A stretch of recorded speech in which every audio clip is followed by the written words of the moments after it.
Tahukah kalian bahwa Indonesia itu sendiri hanya menempati 1,3% luas daratan di dunia ini? Nah, tetapi menyimpan lebih dari 17% spesies yang ada di planet ini. Nah, hal ini terbukti dengan Indonesia itu menjadi salah satu negara dengan keanekaragaman hayati terbesar di dunia. Nah, tahukah kalian apa yang dimaksud dengan biodiversitas? Nah, jadi biodiversitas atau yang biasa lebih dikenal dengan keanekaragaman hayati itu dia memiliki 3 tingkat utama. Yang pertama, keanekaragaman genetik, yaitu variasi gen dalam satu spesies. Contohnya seperti berbagai varietas padi lokal yang ada di Indonesia ini dengan berbeda rasa, warna, dan juga ketahanannya terhadap hama. Kemudian yang kedua yaitu keanekaragaman spesies, yaitu banyaknya jenis makhluk hidup di suatu wilayah, dari ratusan spesies mamalia hingga ribuan spesies tumbuhan yang tersebar di hutan tropis kita ini. Kemudian yang ketiga atau yang terakhir yaitu keanekaragaman ekosistem, yaitu berbagai tipe lingkungan hidup seperti misalnya hutan hujan tropis, mangrove, savana, dan juga terumbu karang. Nah, tentunya dari setiap ekosistem ini memiliki struktur dan juga fungsi dan makhluk hidup yang unik.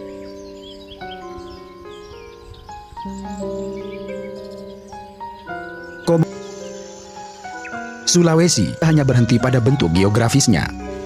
Lebih dari itu, pulau ini merupakan laboratorium alam, tempat yang melahirkan banyak makhluk aneh, langka dan penuh daya tarik yang tidak dapat ditemukan di belahan dunia manapun. Untuk ke Kalimantan dan Sumatera, kita bisa menemukan fauna Asia yang familiar, seperti orangutan, harimau, badak, hingga gajah. Mereka adalah tempat lain, seperti babi rusa dengan taring menembus kulitnya sendiri, anoa yang menyerupai kerbau mini, hingga burung maleo dengan cara bertelurnya yang unik. Pernah lebih dulu ada di Sulawesi, berkembang sendiri, sehingga menghasilkan keanekaragaman hayati yang sangat unik. Sebenarnya sedang menanam kembali pohon di tempat lain. Seekor tarsius yang berburu serangga sebenarnya menjaga keseimbangan populasi hama hutan. Dan seekor babi rusa yang merobek tanah dengan moncongnya justru sedang membantu menyuburkan lapisan tanah. Mereka adalah babi rusa, salah satu hewan paling unik dan misterius di dunia. Nama babi rusa berasal dari bahasa sering disebut sebagai kerbau kerdil Sulawesi.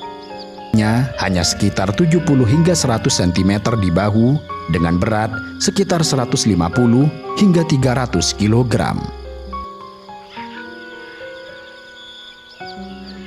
Mereka berambut pendek dengan warna tubuh cenderung gelap dan dilengkapi tanduk kecil namun tajam. Mata mereka tampak selalu waspada, seakan membaca tanda-tanda adanya bahaya. 55 hingga 60 cm dengan paruh relatif pendek dan kaki kuat yang cocok untuk menggali. Jambul hitam di kepalanya membuat mereka mudah dikenali, juga memberi kesan anggun namun gagah. Tetapi keunikan maleo bukan pada penampilannya, melainkan pada cara bertelurnya. Salah satu primata terkecil di dunia. Tingginya hanya sekitar 10 hingga 15 cm dengan berat tubuh rata-rata antara 100 hingga 150 gram. Tubuh mungilnya. Jika ada yang bertanya mengapa biodiversitas ini penting, jawabannya adalah karena keanekaragaman hayati sangat penting bagi kelangsungan hidup manusia. Yang pertama, biodiversitas mendukung ketahanan pangan karena sumber makanan, tanaman obat, dan juga ternak berasal dari keanekaragaman genetik dan juga keanekaragaman spesies. Kemudian yang kedua, biodiversitas berperan dalam menjaga keseimbangan ekosistem, misalnya seperti penyerbukan oleh serangga, pengendalian hama alami, dan juga siklus air yang stabil.